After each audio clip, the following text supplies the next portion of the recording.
রাশিয়ার কুরস্ক অঞ্চলে অভিযান অব্যাহত রেখেছে জেলেনস্কি বাহিনী। রোববার সেম নদীর উপর নির্মিত দ্বিতীয় সেতুটিও ধ্বংসের দাবি করেছে ইউক্রেন।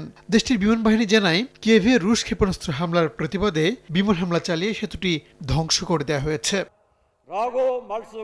রুশ ভূখণ্ডে ঢুকে অভিযান চালানোয় ইউক্রেনের তীব্র নিন্দা জানিয়েছে উত্তর কোরিয়া।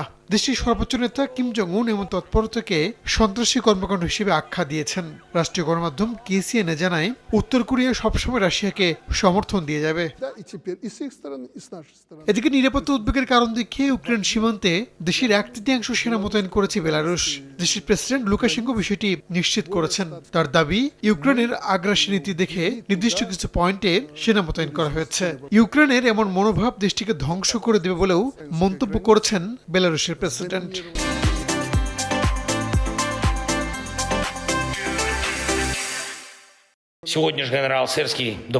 এদিকে ওয়াশিংটন পোস্টের বরাতে রোববার এক প্রতিবেদনে জানা গেছে, যুদ্ধবিরতির আলোচনা করতে সম্প্রতি কাতারের মধ্যস্থতায় দোহায় বৈঠক করতে রাজি ছিল রাশিয়া ইউক্রেন। কিন্তু রাশিয়ার অভ্যন্তরে ইউক্রেনীয় বাহিনী আকস্মিক অভিযান শুরু করায় এ প্রক্রিয়া ভেস্তে গেছে।